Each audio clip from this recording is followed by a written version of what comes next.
What's up, guys? My name is Josh Gibbons, and excuse the noise upstairs. It's my parents. But anyway, today I'm going to be doing my U.S. spring assignment. So let's get into it. So today my topic is presidents. Presidents of the United States of America.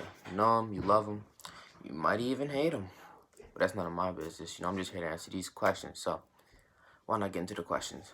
The first question: discuss the impact of 3 presidents that George Washington established.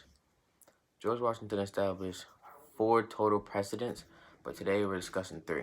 So, 3 presidents that I'm going to be discussing today are: gives the State of the Union, creates a cabinet of advisors for the president, and only serve 2 terms.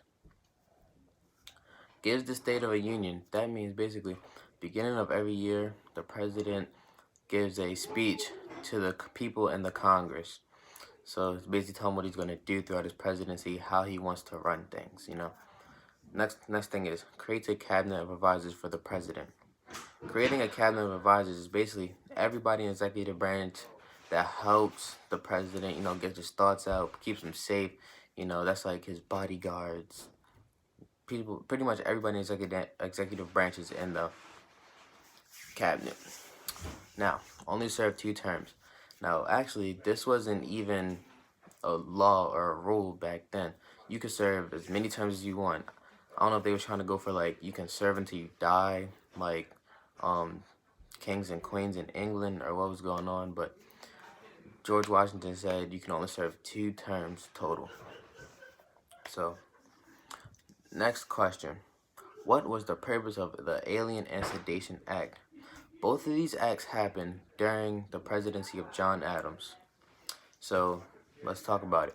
The first act I'm talking about is the Sedition Act. The Sedition Act was any false statements against the government or critical against the government was illegal. So basically what that means is you can't critique the government, you can't say anything bad about the government, you can't post anything bad about the government, on newspapers and stuff, because they didn't have social media back then like we do today, you feel me? So, the next act I'm talking about is the Alien Act. The Alien Act limits immigration to the U.S. So that means they're trying to control how many people are coming into the United States because, during this time, they're still trying to expand. They're still trying to get bigger. They're still trying to grow, get more stable, I guess you could say. So they didn't really need a whole bunch of people coming in and out of the country during that time. Next question.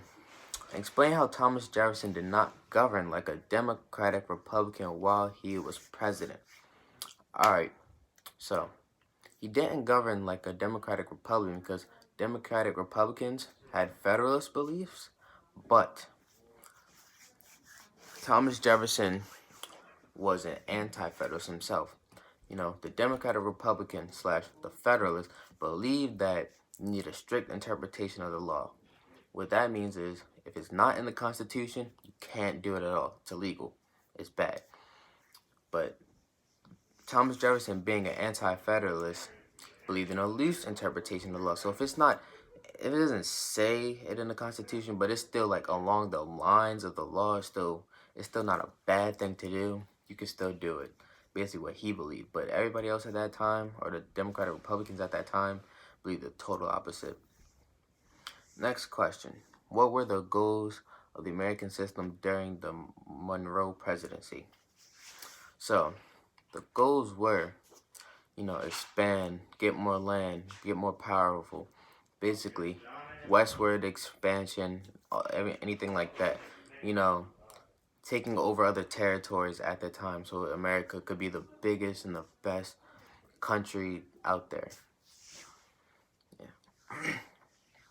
My last and final question is, how did Andrew Jackson increase the power of the president? So, the president is in the executive branch of the government. So, he determined what laws he was going to execute and wasn't going to execute.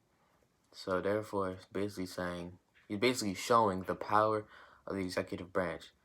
Presidents before him, if it was a law, obviously they didn't really have a say-so if they were going to execute or not execute the law. They just had to pass it or not pass it, But Monroe said he was going to be the first president to choose, which he basically chose if he was going to pass a law or not pass a law, if it was constitutional or if it wasn't constitutional. So that's basically what happened. But yeah, that's all the questions for today. Hope everybody enjoys their summer. Have a great one.